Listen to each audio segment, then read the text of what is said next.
This is my, we call it my signing jacket, so just so you guys know, and I've been pretty happy that I've been able to wear it quite a few times in the last few weeks. So I wanted to open up just with a bit of a story to talk about, where this club is, what this club kind of means to me, what this club means to our owner. I'll flash back, so please bear with me because some of you have been in this room when I was a player, and it kind of starts there. So in 2005, Wade Barrett, Dominic Kinnear, and I, we get a phone call saying, guys, I think the team's going to move. We have a team meeting. We hop on which is really nice, a private jet, fly out here by AEG, our ownership group at the time, spend the night. We knew right away something different was going to happen. We actually stayed at a Four Seasons, and at that stage, I think we were staying at Motel 6s in the MLS, so it was a nice upgrade. But we came out to City Hall here, and some of you I've seen here were at that meeting where there was somewhere between 2,500 to 5,000 people greeting the team. It was unbelievable. AEG was super excited enough that they went and got a stadium built downtown, which is now our home, Shell Energy Stadium. And it was a really exciting time. And the city, that team, obviously a very successful team that came through in the 5 years that I played here, was something I've still remember to this day, and certainly one reason that attracts me to come back to this city. Fast forward 17 years, I get an opportunity to interview for this job. And I'm interviewing Ted Siegel, who I'm sure is going, is this guy, this ex-player, have any idea how to run a soccer operations department? Is he the right guy for this team? Is it the right fit? At the same token, little did Ted know, I'm actually kind of trying to figure out what's his motivation. How does he feel about the team? Is this something, he wants to do? Is this something, he's just trying to see what he wants, what's going forward in his mind. So we're kind of feeling each other out as we go through.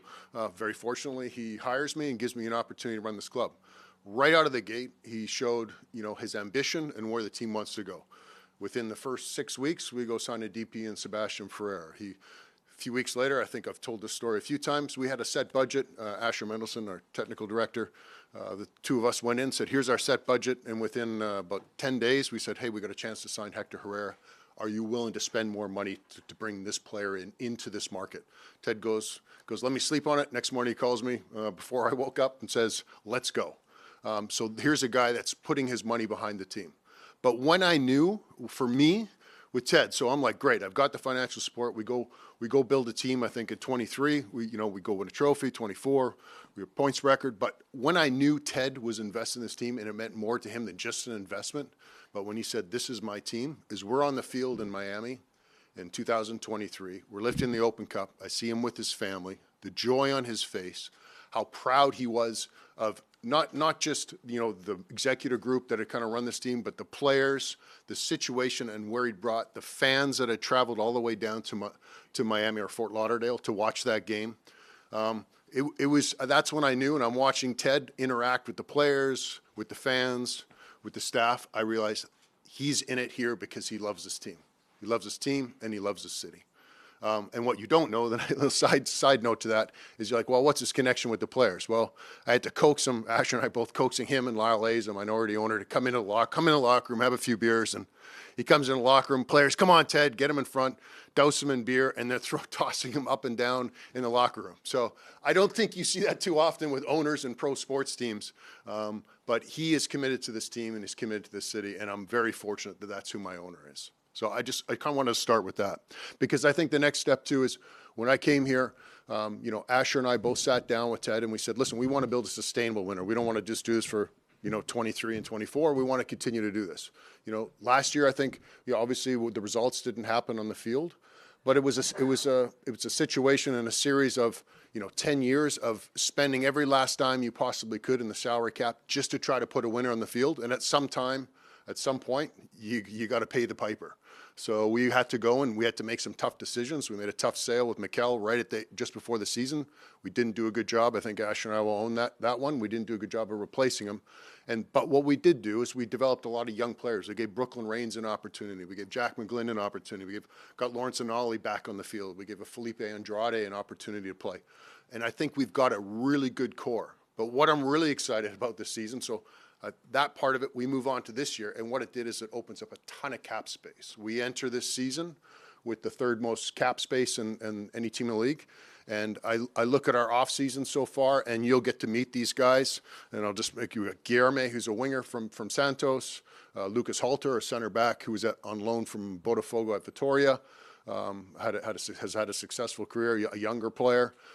We got Augustine Bozat from Velez, who just came off of 24, winning 3 titles. And then we bring back Hector Herrera as well. All 4 of them captains, all 4 of them leaders, all 4 of them champions. That's what this team wants to be this year. We want to go, and we're going to push. The expectation for us now is to be successful. Now, what does that mean? We'll wait and see where this group goes and how they gel together. But we are very excited about the core group we have. And I think when you look at the offseason, a lot of thanks goes to Asher Mendelson, the hard work he did in the offseason to get these guys across the line. To get to this point, we're doing really well. We still have a couple more moves to have. We still have another DP slot that's open. We still have a TAM defender that we can go get. I think if we can go and try to get those ones across the line, I really like our group. And I think we've given Ben a team that he's really excited to coach. And moving forward, we still have a nice blend of youth. But I'm really excited about this team this year, as you can kind of tell by hearing my voice. This is going to be an exciting season for us. Thanks. All right, great. With that, we'll open up for questions right here. Good morning, Pat. Morning.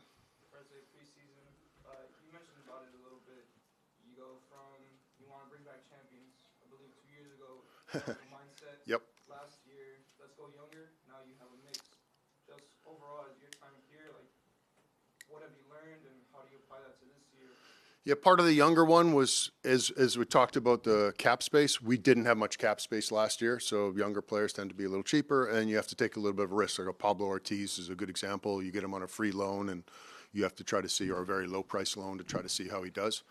But I think what we learned is that we needed to, at some point, we needed to open up some cap space and try to give ourselves an opportunity to build a really good team. And we've been able to do that last year. And what we've done now in this offseason is, and it's hard. Like you can ask any CSO and any technical director around the league, it's hard to get deals done. And so far we've got four big ones done, and we're going to keep pressing to get more. But it gave us that opportunity to get those done. And the year previous, even if all 4 of these players were available, we could not have got any of them done with the cap space that we had. And then to follow up, Yep. just to knock it out, I mean, getting Hector back, what does that mean to you and the team? Yeah, I'm excited because I know Hector, he'll probably tell you he didn't leave the way he wanted to leave. There were a lot of decisions, and we've talked about this before. You know, he was on a very different number than he is now, so that's one. But it was a great opportunity for him as well, a chance for him to go back to the Mexican market, play with a great team, won 2 titles down in Toluca. It's pretty successful. And, you know, let's not kid ourselves, get paid a lot of money down in Toluca than what was on the table here for him. So, but we're excited to come back. He's in a different phase of his life and his career, and he'll let him explain that to you. But we're really excited to have him back. And he has a great relationship with Ben, a great relationship with our group. And to address the incident when he left, I said it at the time, and I'll say it over and over again. That's not his character. There are a lot of things that kind of led up to that for him off the field, not on the field. Certainly wasn't a reaction towards the referee. And it's something I think he wants to make right. And I think you'll see that from his behavior and his actions this year. Oh, there we go. Hey. Hey, Matt.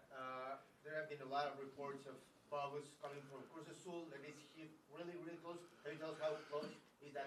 Yeah, I mean, he's a player under contract with another team. I don't really want to comment on that. Like I said before earlier, we have another DP spot open, and he's a player that's had success in our league. But we'll see what happens over the next few weeks. Hey, Nate, how are you? Good.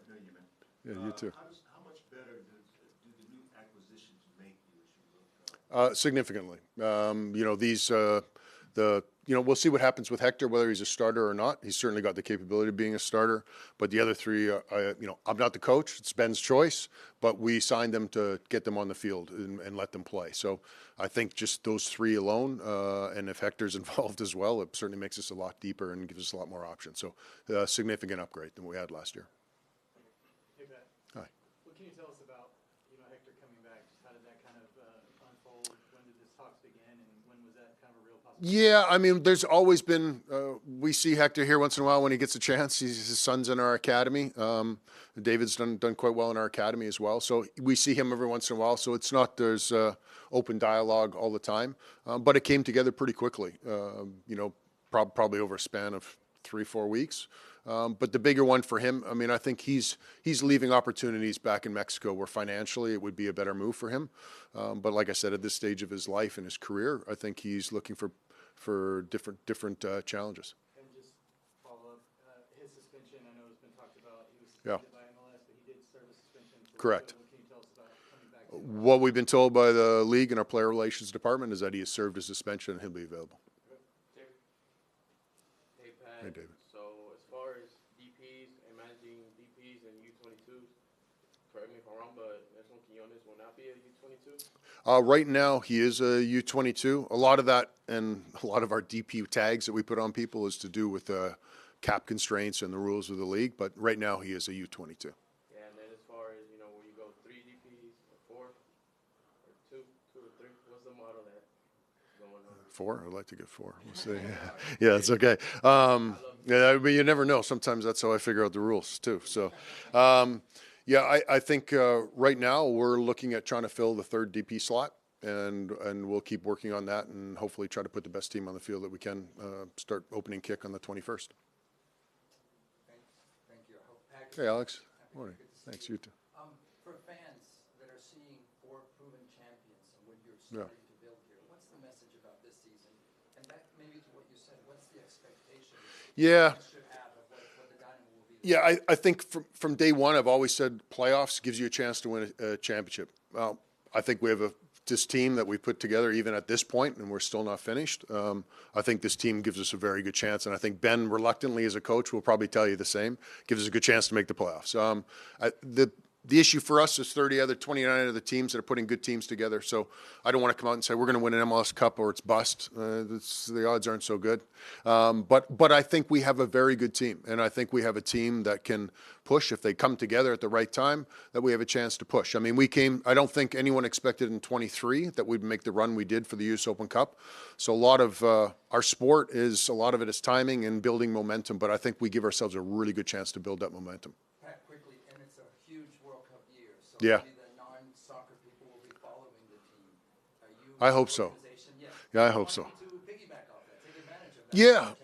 Yeah, I mean, I hope so. I think, we've talked about a few things with the front office about where we train and try to become a little more exposed to just the person around town or visitors coming in who are watching soccer. I think there'll be some opportunity coming out of the World Cup and our build up with them, if we can attract some teams here for us to play. But, most importantly is to, come out and see this group. But we have to put something on the field that people are going to be proud of. I mean, that's our goal. Our goal is to put a team on the field that's extremely competitive. I think we're getting there. We're very close, and a team that not just our fans will be proud of. I mean, our fans, we're very fortunate. We have a great group of fans that really get behind this team, but we want to make our city proud too. They want them to say, okay, that team resonates with me, and I think we're well on our way to that. Carlos Nava, ESPN. Hey, Carlos. How was the process to sign again Hector Herrera? When did the talk begin? Yeah. Yeah, that was probably about 4 weeks ago. I believe actually, you might have been the first person that was contacted. We have a good relationship with his agent too, Gabriel Maras, who's now become a friend of ours and stuff, and helps us when we talk to him. We have questions on the market. So he just kind of called and said, what would the interest level be? What could that look like? Doing his job. And we'd also seen Hector a few times, and we thought there might be some inklings that he'd be interested in coming back. So it came together pretty quickly, if I'm being honest. And he's been amazing so far. So very, very quick and early. So we'll see how he continues. What are the Hector Herrera expectations? Or what did he say to you when he signed again? Yeah, actually, I mean, essentially what I'm repeating is what Hector's saying is he wants to come here and he wants to help lead this team. He's trying to go for more, like he felt in 23, he's gone on the record and said that's one of the best championships he ever won. He led a team that I don't think we had that expectation to win a trophy at the beginning of the year.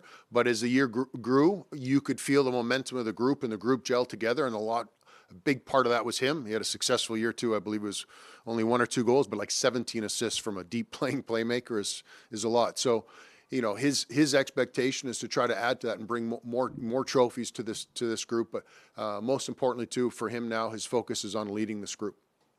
Yeah, you're welcome. Hey, Pat. Hey, how are you? You talk about you don't want to say it's a championship or bust season, but I'm not going to say that. So I just don't put words in my mouth. I'm not saying that. no, I know. I'm saying so. Is it playoff or bust? I mean, that's one way to look at it a bit. I mean, and I think you know, from my perspective, that would be missing the playoffs 3 out of 5 years. So that would be disappointing in my mind. So we're certainly setting up with the team to make the playoffs and make a run. You know, lots of things can happen in our sport, injuries and stuff, but we're trying to build a team that can kind of prevent that. We're trying to build a much deeper team than we've had in the past. Last year, for example, Eric Shevchenko, it was very difficult for him to stay healthy and stay on the field, and that's one player, and that kind of derailed our whole season. Like, we can't have a team like that, so we've worked really hard this year to make sure, you know, Eric Shevchenko, Antonio Carlos, Lucas Halter, and we think Felipe Andrade can be the 4th center back. That's 4 for 2 spots, and 3 of them are absolutely elite and experienced guys. So, like, just for as an example of one position, we want to make sure that we're kind of injury-proofing our team and with the hope that we can go and make a run at this thing. But don't put those words in my mouth. Man. Hi, Pat. Good morning. Hi, good morning. Obviously, there's a lot of focus on the field performance when it comes to these 4 new signings. But can we talk a little bit about the culture and how each Thank you. player plays a unique role inside the locker room and also possibly in the stands? Yeah, I don't know. David was just telling me that someone had tweeted out saying maybe they should just Adidas should just put captain armbands into all the jerseys for the team. So, which I thought was kind of interesting. But yeah, that's a big piece of it. We're working actually with an outside company to help us build our culture and kind of go through it again. It's it's been 4 years since we've really kind of tackled that again. But I think part of that is to bring in players here that develop culture. And like, culture and winning isn't just about going out and playing a game for 90 minutes and then being successful. It's about what you do on the training field every day. It's how you prepare. Do you come in the morning? Do you do your prehab? Do you go into your activation? Are you eating properly? Are you taking care of yourself off the field? That's leadership. And then when guys aren't, to be able to go up into that player and say, hey, let's go. And I think last year, because we got young, these guys are still learning how to be pros. And we didn't have enough guys in the locker room to be able to help them out. We still have some leaders in there, Antonio Carlos, Eric Shevchenko, Artur, but we didn't have enough. And I think now with these guys, that will really help our locker room. It'll help Ben be able to manage. And we're excited to have that sort of pedigree in our locker room now. If I may, you just spoke about the dynamic with the club, Hector and Jack. Yeah. I mean, that seems like a perfect marriage. Sure. Yeah, it does. It sounds pretty good. That's why we signed him. No, I think there's, I think for Jack, it's important for him. This is a really big year for Jack McGlynn. You know, where he's coming off, unfortunately, a 5th metatarsal fracture, but he's pretty much been out with the group, so he'll be fine once the season starts. And it's a big year for him. Is he going to get a chance to make the World Cup squad? We'll see. He missed out on a couple of camps, which, obviously makes it difficult for him. But if he can get off to a good start, we know Pochettino likes him as a player, and he's got that special skill set that not all American players have. So it's a big year for him, and to win, I think, is going to be important for him. Do you force that relationship, or it's natural, it's organic? Does that make sense? They're rooming together for the next 8 months. No, I don't force it. Hopefully Ben does. But he's.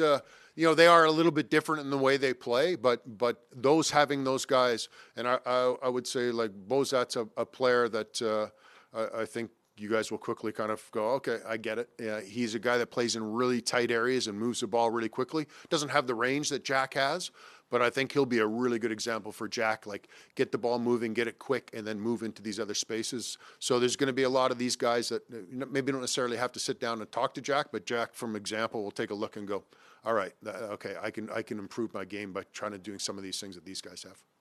Yeah.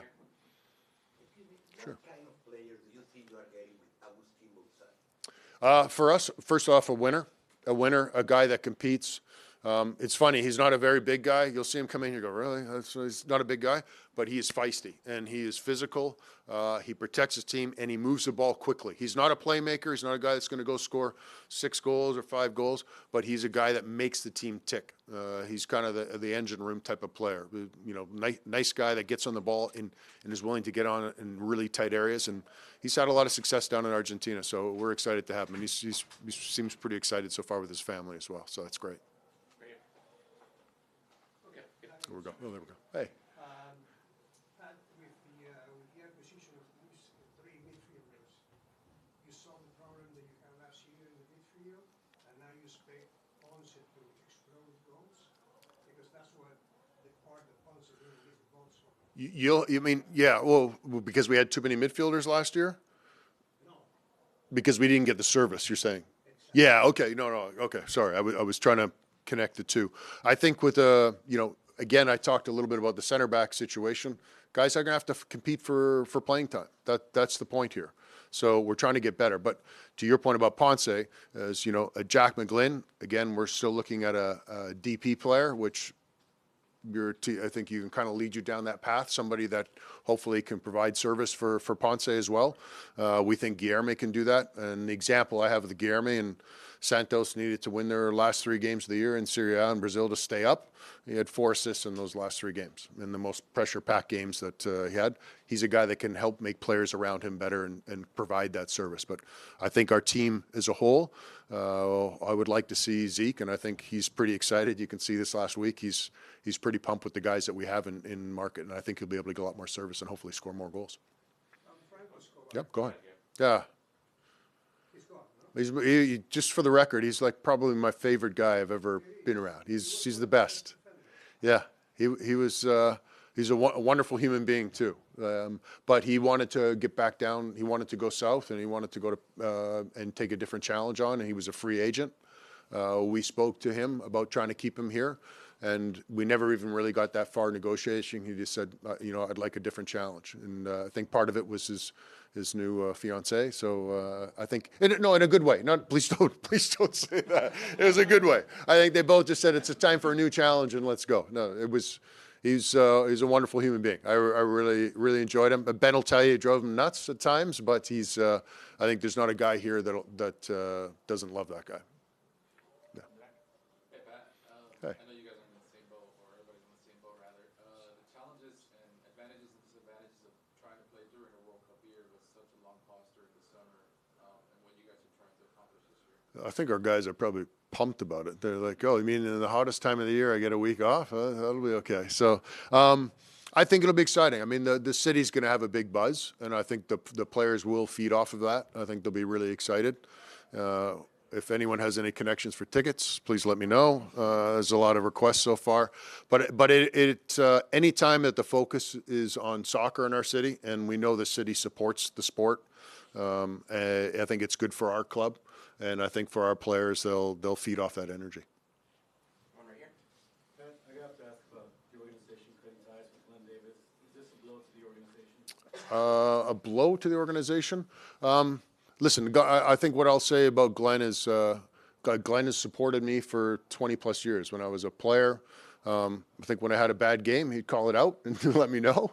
And I think in the same position what I'm doing here, I think if he sees something that he thinks is a mistake or he's questioning something, he'll question me. And I think that's fine. I think we have a really good friendship. Grab a coffee together usually about once a year or so. So I can't answer that question. I don't know. Well, time will tell. But I think he's a huge supporter of soccer in this city. He was a huge supporter of soccer with this club. And like I said, for me, I'd call him a friend, and I'm sure he'd probably do the same with me as well. Yeah, I mean, I didn't say anything to Glenn, but I actually saw his tweet yesterday. That's certainly, I don't believe, was a factor. In the end, I care a lot about Glenn, and that's probably about all I can say about that. But thanks for asking.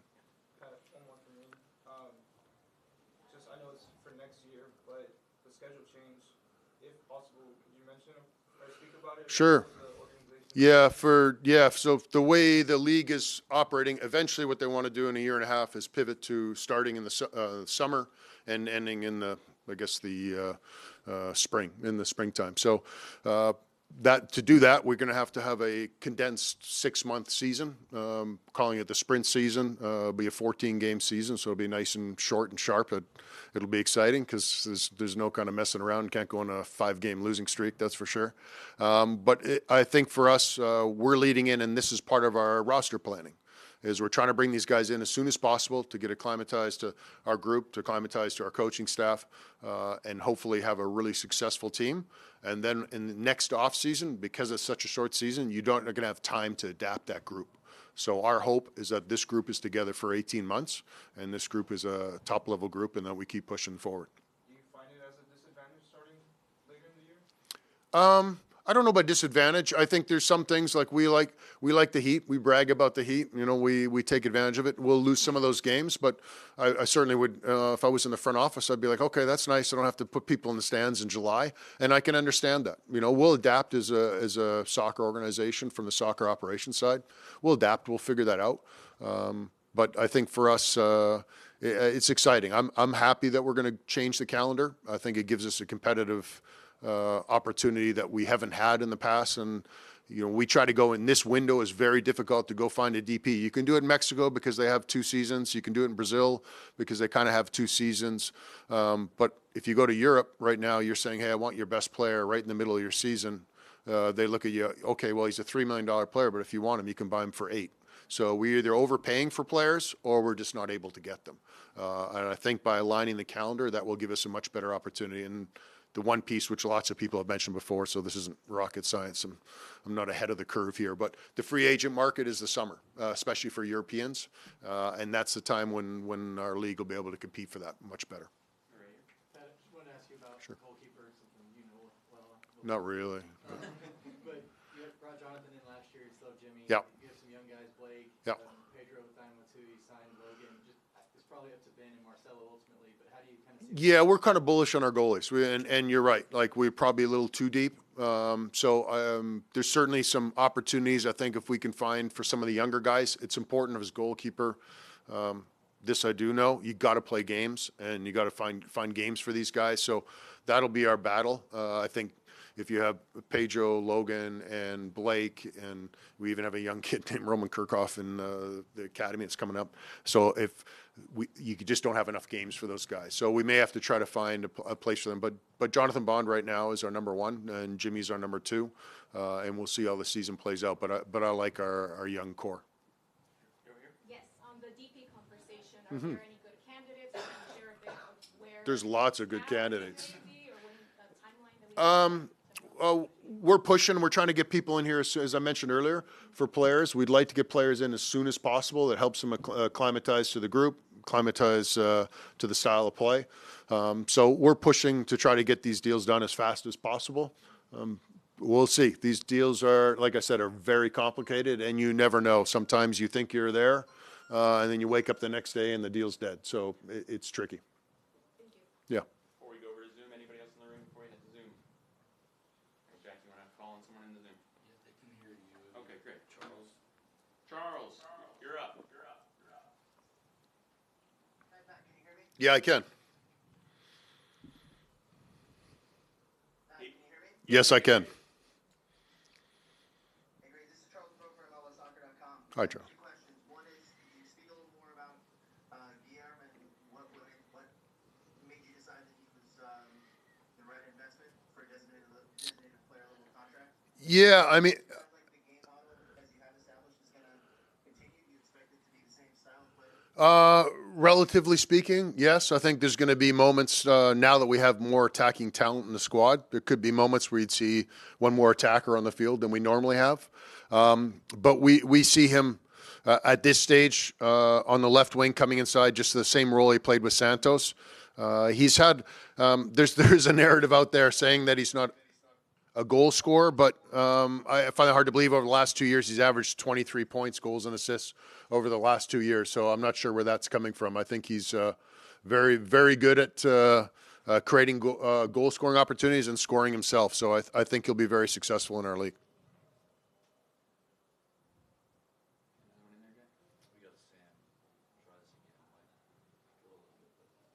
Sam, go ahead.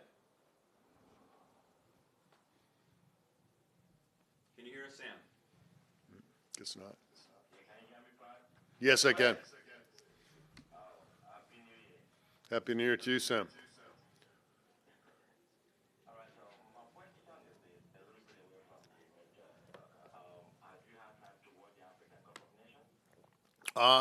Not really. I've been pretty busy. I just kind of watched 15 minutes yesterday. I watched the penalty kick shootout with Morocco.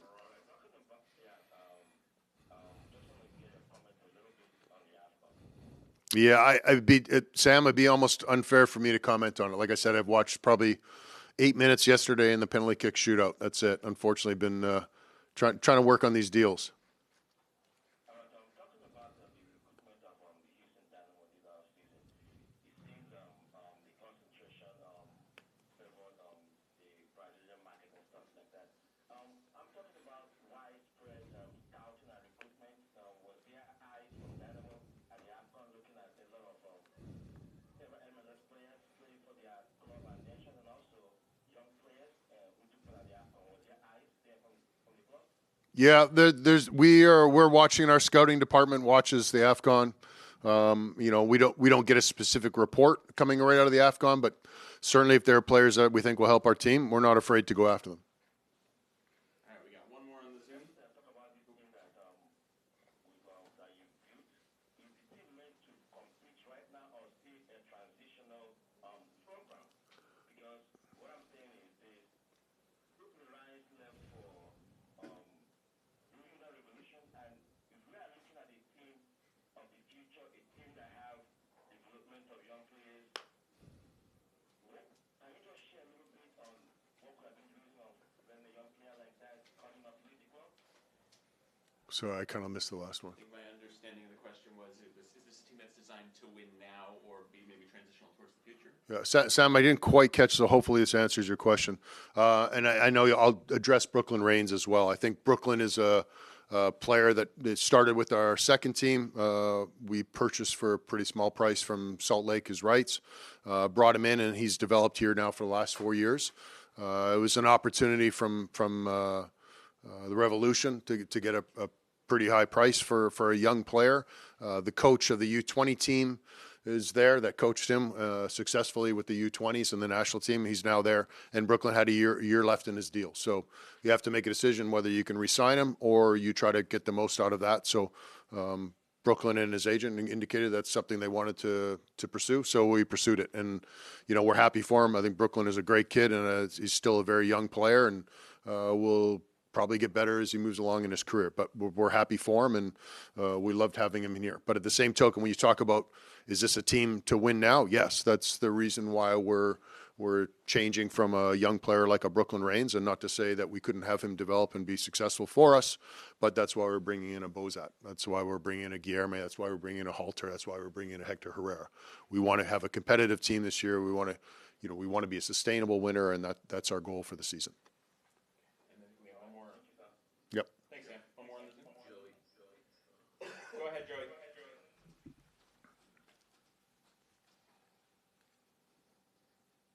Hey, Pat. With the addition of Guilherme in, how does that whole puzzle fit together with Jack on the right wing? And I know you guys are going to have Anali really involved. Do Guilherme and Anali coexist? Does Jack maybe move back into the midfield? Does he play into the 10? How does that whole puzzle fit? That's a great question for Ben Olsen. That's a great question. But that's when we play fantasy football and move the magnets around the board. I have opinions, but I'm not the coach, and I'm not going to get in the way of our coach making those decisions. But it's a good problem to have. Let's put it that way. Thanks so much, Pat. Yep, you're welcome. One more. Jesus, go ahead. Hey, Ben. I'm sorry. Hey, Pat. It better not be a Ben question.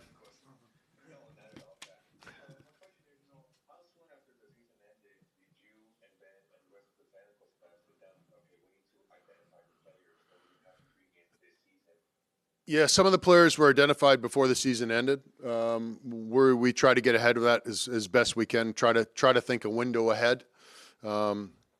You know, we also brought in a new director of identification to help us with that process. But I would say between Asher, Ben, and I, we were probably started talking about the roster for the following season sometime late August, maybe early September. But at that stage, that's when Asher and I start piling up the air miles and start going watching these guys live. So, but yeah, we try to do that as soon as possible to try to get on top of it. You were saying earlier how, you know, it's not per se playoffs with buzz, but in your mind as a GM, how much pressure do you feel that you do have to make the playoffs? Like you said, 5 years, maybe 10 seasons, and it was like there's more change that needs to be made in the front of the staff. Yeah, I put the pressure not just, you know, it's on everybody here, and that's not just, you know, myself, Ben Olsen, or Asher Mendelson. That's pressure on the entire organization and our soccer operations department. It's important for us. We have goals, and we have aspirations to be you know, a playoff team each and every year. So last year, from a playoff perspective, we were disappointed, but we also set ourselves up to give us a chance here to build the team that we're starting to put together, that we're really excited about. So, and hopefully, you know, we'll sustain this group for a while. Like I said, certainly this is planned for the next 18 months. But moving forward, we'd like to not get in that position again where we're struggling against the cap. Okay, so we got another one. Final question. This year you guys have won this tournament, Leagues Cup, that you guys are not playing in. How will that hinder you guys or help you guys? It'll help us and give us a little more time, I think, to prepare for games. And the disappointing part, I think, last year on the Leagues Cup, and it's also the format with the tight schedule. I believe it's the same this year as well. Is if you go out in the first game and you take a loss in the first game, it's really difficult to get through.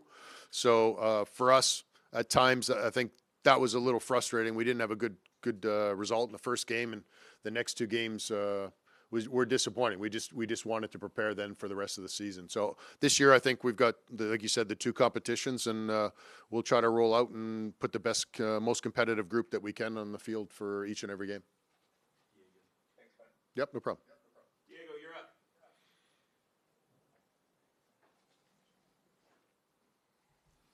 Hey, Pat. Just talking a little more on a reflective level.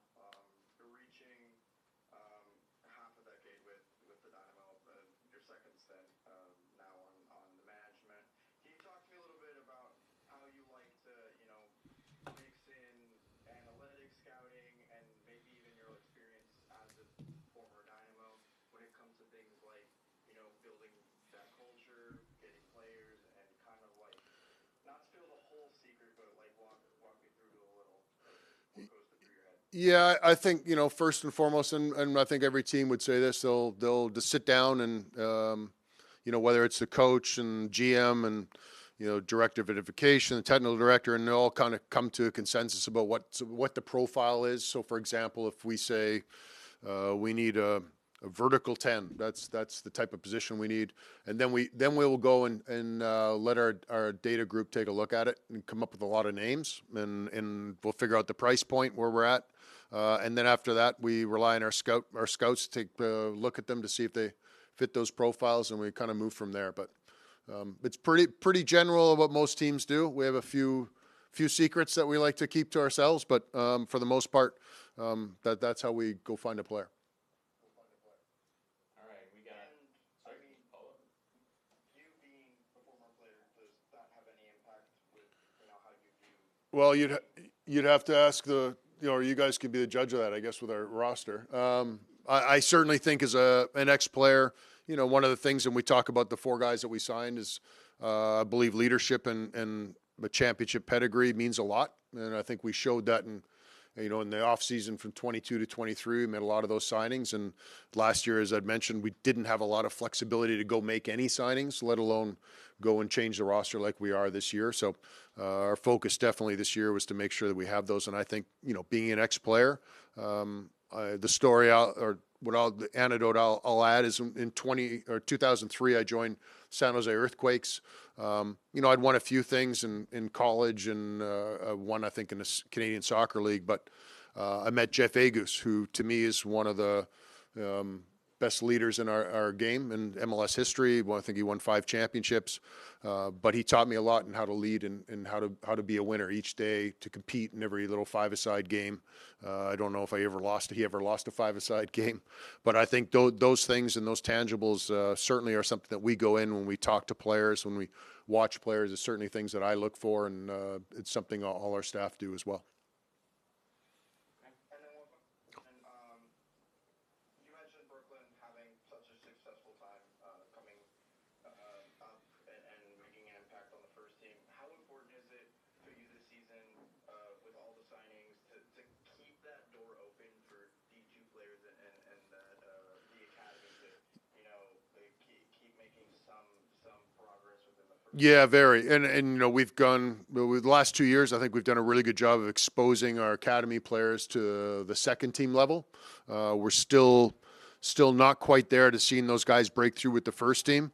But I think for us, we can go, you know, these players are more expensive when they have history of winning, they're captains, they're more expensive. So one of the opportunities the young guys have is, as I've mentioned before, is you get an opportunity. Part of it is because of the cap space and where you are on the cap. But we're looking forward to try to get some of these young guys through.